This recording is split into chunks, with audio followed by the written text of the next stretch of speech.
Hi, this is Bruce Himmelblau, and today we're talking with Dennis Mellen about leadership and how to create a positive culture in your company with positive leadership. So let's get into the show. Hi,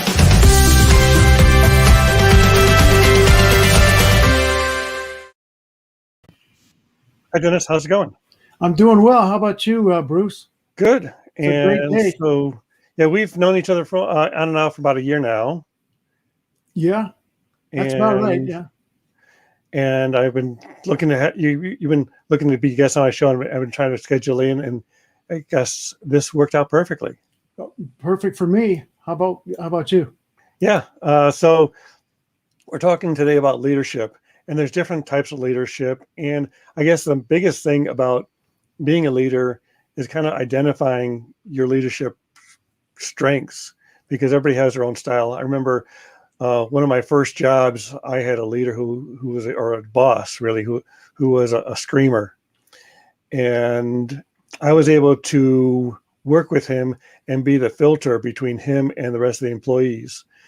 And the day I left was pretty much the end of his company, because he no longer had a filter between him and the other employees. Well, a lot of times what happens is people become subject matter experts in their fields. And the assumption is, hey, this guy's been, or this lady's been here 10 years. She could take this leadership position. And unless you've spent some time developing your leadership skills, the leadership skills are a different skill set from your subject matter expertise. And they don't necessarily transfer back and forth easily. So it's important to be developing leaders from the very beginning. Actually, it actually starts when you're onboarding into any new company or joining a new local business. When you start setting the culture and start setting the theme of developing leadership or developing your culture. And who sets that culture? Is it from the top down, or can the culture come from the middle?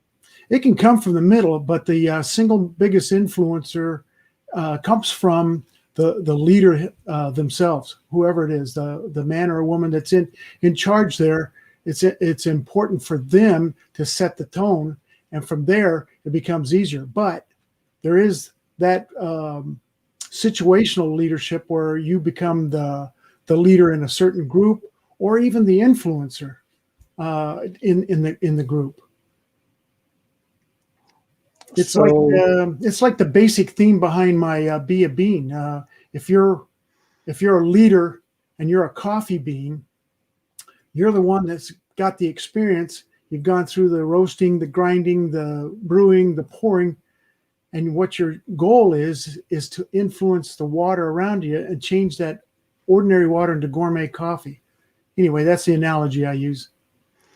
Which is the concept behind Be a Bean, right? Yeah, that's correct. Yeah. And this is beabean.net is where they can find more information on that content. Yeah, that's my website.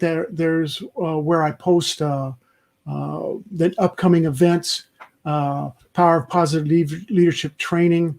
You can get a hold of me for one-on-one coaching training. I also do athletic counseling, athlete coach counseling for players and coaches. So is there a synergy between coaching a business and coaching a team? There's a lot of similarities. Just think of some of the analogies that we talk about in business. We hit that one out of the park. We got caught looking. All these expressions. Everybody gets 3 strikes. Those are all baseball terms. There's equal number of other sports terms too that we use, football terms and stuff. But the synergy between the two is very similar. Yes.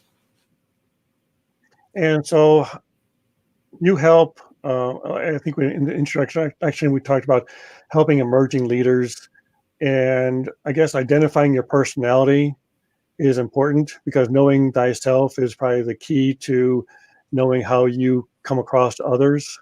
Right. And it's not just emerging leaders. It's leaders looking to increase their skills. It should be an ongoing process if you have a growth mindset. Leadership has changed over the years. There's new techniques that come up, new tools, new ways of looking at things. Plus, we've referred to it in some of our previous talks before the show with dealing with generational differences. Mm-hmm. So how does I guess, baby boomer boss interact with a Gen Z employee? Well, that's one of the key points to leadership. If you're in that transformational thing, if you're into the conversational intelligence, where you're into building relationships, the newer generations are looking for the relationships, their purpose, their why they're there. They want to know why something is being done. In the past, we were able to say things like, well, that's just the way we do things. And there was a general acceptance to it. Now we need to get into the nuts and bolts of it. And that's where we're getting into that concept of what is commonly called servant leadership, but what I prefer to call more of a selfless leadership. In other words, if you're working for me, Bruce, I want to be able to answer the questions you have for me, like, can you trust me? Can you help me? Mm-hmm. And I would like to be able to, because typically when something goes wrong in a business, it's because the leaders haven't provided the right instructions or directions, the training or the equipment. Unless you have somebody that's intentionally not complying with something, that's typically where the problem is. And that's what a leader does, especially nowadays, is provide that so that not only you're building the relationship, but you're providing them with what they need to be successful. And if they're successful, then the company becomes successful. So is there a difference between leadership and management? Absolutely. Yeah. There's a difference between being a boss and being a leader. A boss just kind of takes whatever's out there, is not in that growth mindset. This is the way we've always done it. This is the way we manage it. We're looking at the numbers. We're not meeting our numbers. We're not doing this. What if you change that mindset to, we're trusting the process. I'm teaching you, or I'm providing you with things. If you make a mistake, I like to refer back to the Japanese saying of, it's an adage that says, fall down 7 times, get up 8 times. You learn more from the failure. As long as you're in a growth mindset, you learn more from the failure than you will from all the small successes. And I like to emphasize that success is not a destination. It's a process. We think of successful people. How many movies does Tom Hanks have to star in for us to call him successful? He continues to get better, continues to go into different roles, continues to increase his skills and what he does. And by doing so, he's realizing that success isn't that destination. It's actually the process. That's why we consider him successful. Yep. Actually, one of my favorite sayings is based on what you just said, which is you learn more from your successes, or you learn more from your failures than your successes, but it's better to learn from others' failures. Yeah, that's obviously, you have to be a good study. That's what's so important about continuing your training, going through, case studies or seeing somebody's new angle on or new approach to something. So I found this one website that listed basically 8 or 9 different leadership styles. And do you want to kind of run through those real quick to see which ones work and which ones you should avoid? You brought this up earlier, and it's there's basically 8 styles. They talk about democratic leadership, autocratic leadership. So let's take those one at a time. Okay. So here, I just pulled up democratic leadership. So that's the type that is basically what every person has a vote. Yeah, it seems like it. And that might work. All of these have applicability in situations. I can think of a democratic leadership. Let's say we're in a community committee of some kind. Sure, we're going to have a team leader or a facilitator, but it's really a community effort. And in that situation, so you may have in your business an opportunity to use democratic leadership, where everybody has an equal input, and but sometimes that takes time. That takes more time than usual, and a lot of times in business we need decisions made in shorter time spans. But like I said, it's situational. Yeah, I think it also the lower level employees have a little bit more authority. So Right. if you basically form a team, it doesn't have to be a CEO or CMO. It could be someone on a certain level. And so you start a team, and this is the goal we're looking to do, and you choose your own leader. Yeah, it can be that way. You may not even, if it really got down to total democratic leadership, everybody would be a leader in there, and they'd be all working together. But that takes a long time to develop a team where they're basically taking turns leading or taking turns directing. That takes time to develop. Okay, so next And one it's not always effective in all situations. But so next one is autocratic. autocratic, This is basically which is what I say goes. yeah, basically. But again, situationally, I'm a previous airline captain. We're not going to put it up to a vote if we're approaching a thunderstorm and we need to deviate. We look at it. Hey, there's a thunderstorm ahead. We only have 5 minutes to make a decision, or less than 2 minutes before we arrive there in 5 minutes. I need to make a decision. Do we go left or do we go right? Or do I ignore everything and go through it and possibly damage the airplane or hurt somebody in the airplane? So yeah, it has applicability in situations. Or militarily, if we're charging a machine gun nest, I don't have time to put it up to Bruce. What do you think? It's really from experience, and it can be useful. Now it can be abused too. Okay, so definitely that does have its role in situations. So the third style is laissez-faire, which is what, hands off. Yeah, that's pretty much letting everybody do whatever they feel like doing. Hands off. I think in a lot of situations with some technology group teams, when they're trying to come up with new ideas, it can be really effective. I'm thinking of a story of Steve Jobs when he took over Apple for the second time. He found that they were basically laissez-faire leadership. They had like 15, 20 different directions of projects that they were doing. And he basically brought them back in and said, hey, we're narrowing it down to these 3, 4, or 5, whatever it was. That's when they started through the whole iPod series and on to the iPads and everything else. But it was laissez-faire because everybody was in all kinds of all great ideas. But we can't spend all this money just doing research on cool ideas. We have to produce a product that makes money. So, situationally, again, laissez-faire will work. Okay. Number 4 we have is strategic leadership.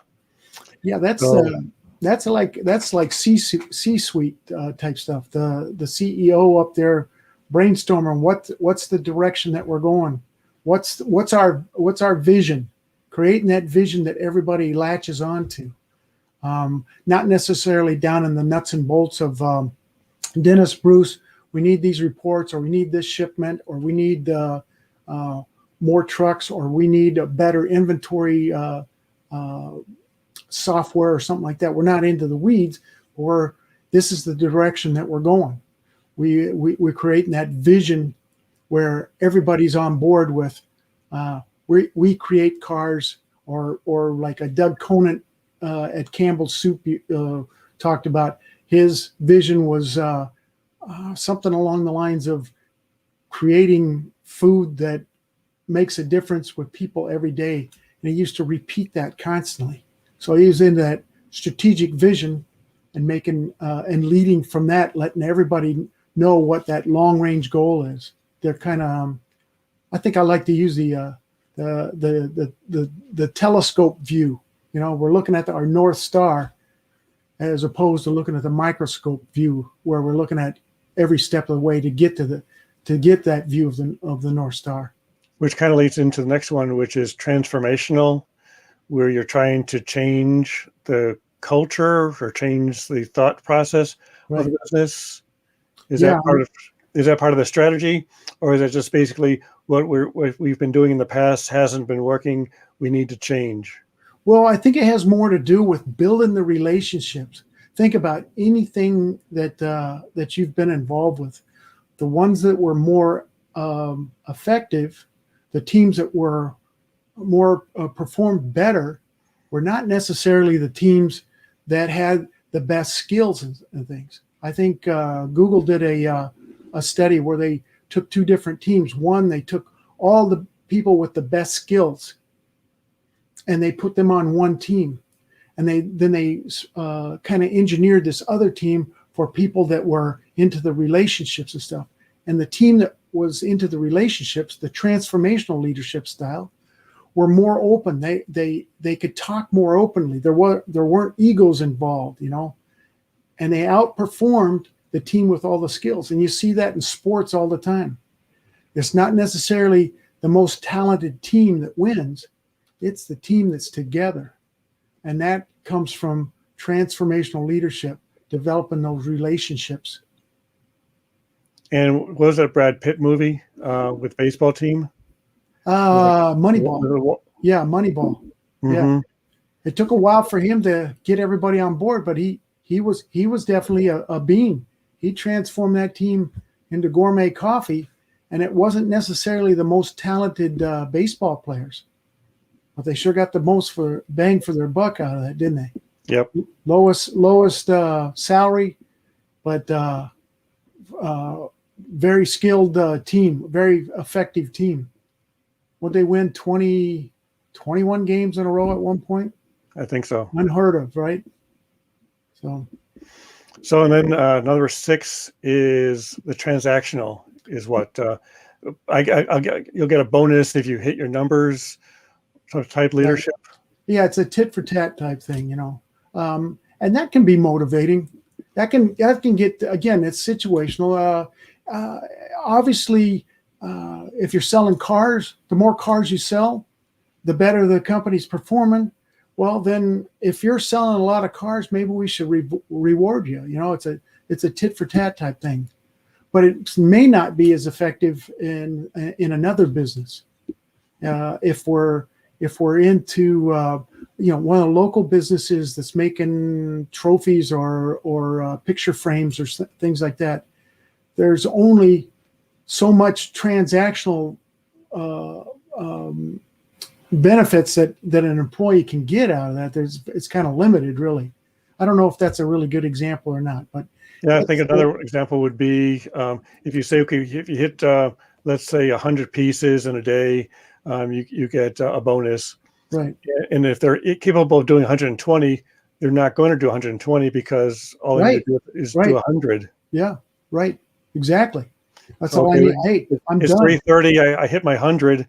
Okay, I can relax now. Yeah, we've done that with some of the baseball teams I've looked at.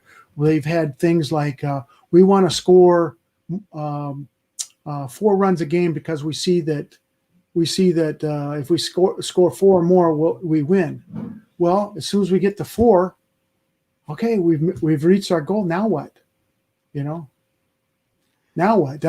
What motivates? What's going to motivate us? We've all decided that 4 was the magic number. So yeah. That's.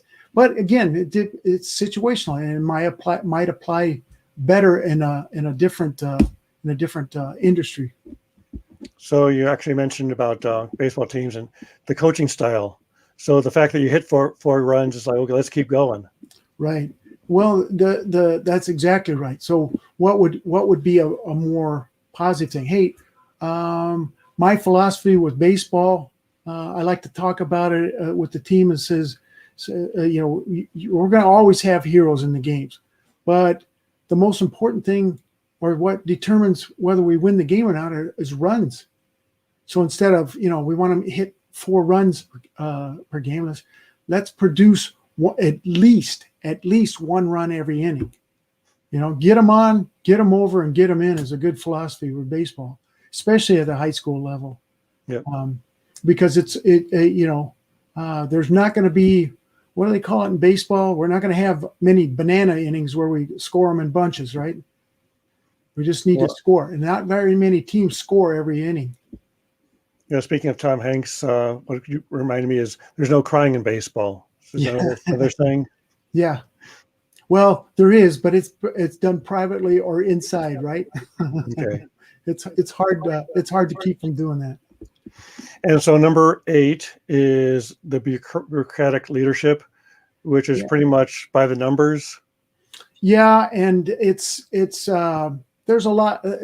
It's just like the name implies. There's a lot of politics involved with that, and I can't think of a good example where that really works, but there are places that make it work, and we've all dealt with. And I'm not going to pick on government workers by any means, but we've all gone to the DMV, which should be a simple act. Go in there and do, renew your license or whatever.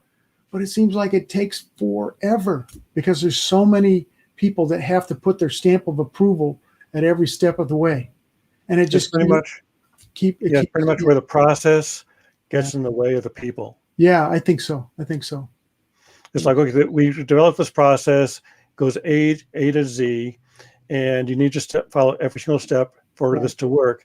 And if you deviate from that process, everything falls apart. Exactly. But in reality, it doesn't.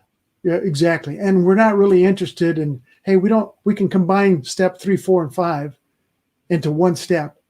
Now we don't want to do that because, that might take away from somebody's protected area of expertise or something. Yeah. Yep. So and number 9 is kind of an overall arcing, which is where you come into expertise, your positive leadership. Well, yeah, I think the positive leadership combines a lot of these so that so that you're open to the style that needs to be used at the time. But the overarching thing and the power of positive leadership is in the relationships that you build, the culture that you build, the culture where you feel like you're not really going to work. You're going to do. I'm thinking of a story, and this may take just a minute here. That's fine. There's a story that goes around, and I'll kind of put a twist on it, where a lady's walking through a construction site, and she looks over, and here's this bricklayer over there. Say, hey, what are you doing? He doesn't even look up. He continues slapping cement and putting bricks in place. Doesn't even look up. Doesn't acknowledge her. Goes on to the next bricklayer and says, hey, what are you doing? He says, well, I'm collecting a paycheck so that I can feed my family. And here she goes to the third bricklayer, and she goes, hey, what are you doing? And he stops everything. He's got a gleam in his eye. He says, why, I'm building a cathedral, and it's going to house 800 people at church services on Sunday and be able to be used for a homeless shelter during the week. Now, which one of those guys is engaged with which one of those guys is creating a positive culture? And the obvious answer is the cathedral builder, because he knows his why. So that's what's incumbent on us as leaders, is to create that culture, help create that culture where we're changing, the ordinary water into gourmet coffee, so that people love their job, love coming to work, love getting together. We're connected, and we care about each other. Yep. And so you've got a couple websites. The first one is beabean.net. The other one is More Than a Heart. Takes more than heart. Yeah. Takes more than a heart.com. We Yeah. put that in here. That one deals with my book. I wrote a book about. I had a job where I never thought I went to work, where it was never work for me. I was an airline pilot for 28 years, at the top of my game, so much so that I when I went flying, it was still hard work, but I enjoyed it so much that I felt like, even though there was a lot going on, I felt like I was making it look easy.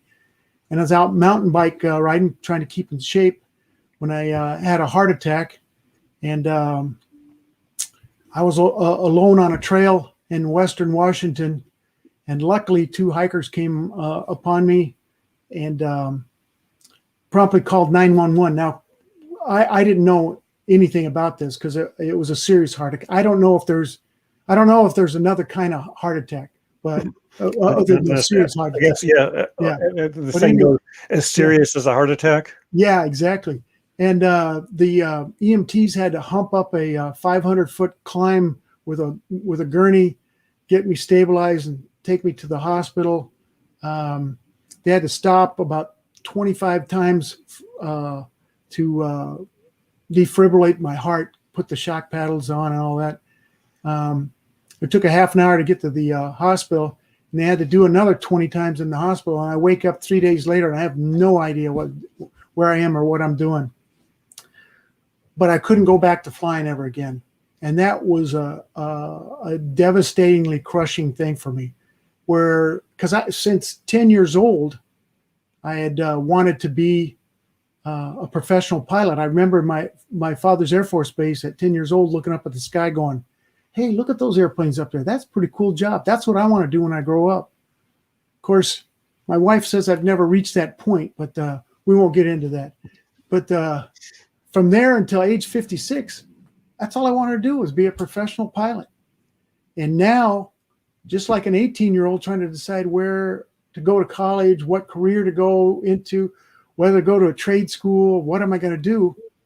I never had that problem until age 56, when I had to basically have a redo. What do I do from here? Where do I find that new why, that new purpose? Because the only other option would have been what I call going to Geezerville, sitting at a Barker Lounger with a remote, an adult beverage, and trying to decide whether I'm going to watch Oprah reruns or NYPD Blues for the afternoon. Yep. That's something everybody's going to end up contemplating at some point. Mine was delayed until age 56, but it's tough when it's a complete redo. Anyway, that's what the book's about. Okay, so you've got a short video here. We can take it. Let me see if I can pull it up. Put up on the YouTube.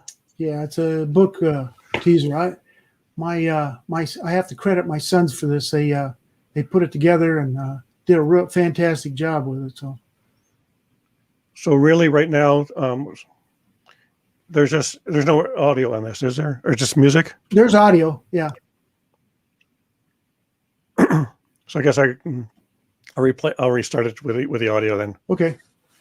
So you mentioned you were a pilot for a while, and before that you were in the service.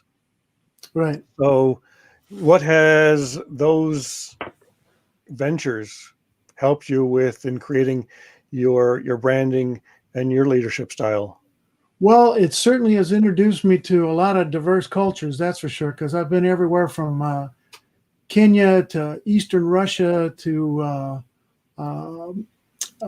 islands off the coast of Africa to Mexico, and it's added or allowed me to look at different perspectives and to see how different cultures react. For instance, being in Eastern Russia, it was really weird to be there and to see how they interact. It seemed like whoever yelled the loudest was the most powerful, or whoever had, you've seen the military guys with those hats that look like pizza dishes, the pizza tins. The larger the hat, the more powerful they were. Of course, they look like flying saucers or something, but yeah, that was interesting to see how things were done over there.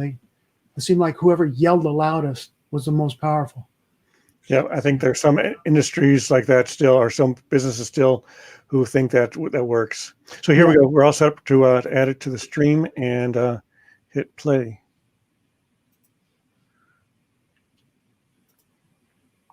And where'd it go? Isn't technology a wonderful thing? Well, I've got a couple windows open and I got it. Here we go.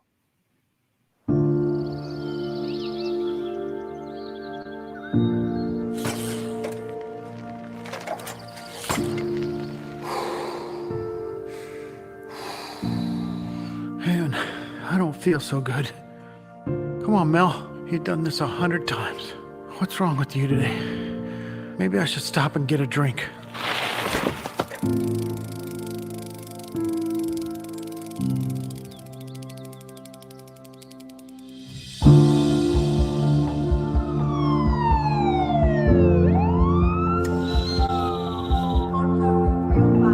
In a matter of minutes, a veteran pilot's career is over. A dream he's had since he was 10 years old. Years of hard work and commitment, gone. How do you recapture the thrill of loving a job that never really felt like work? When life's challenges beat you down, what do you do after coming up short? Where do you go after facing a life-changing health problem or a career-ending injury? What do you do after your business fails?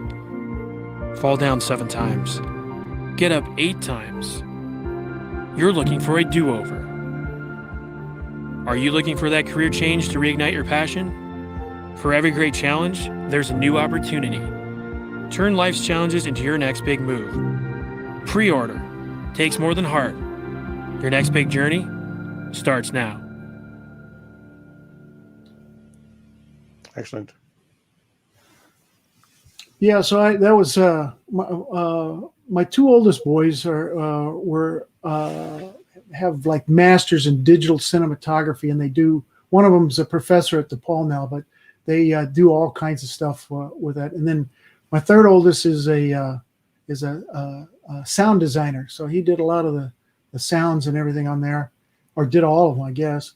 And then my 4th son is kind of like me. He's getting his MBA up at the University of Wisconsin at Madison. He is 26 years old. He's been working for a few years and doing really well with the courses there. So yeah, those 4 boys are amazing. Lots Excellent. of talent there. Looks good. Yeah. So in the book's available both in hard copy, paperback. Is there audio version? Yeah, there's an audio version with Nook. Oh no, I'm sorry, with Apple. Yeah, and Apple Books.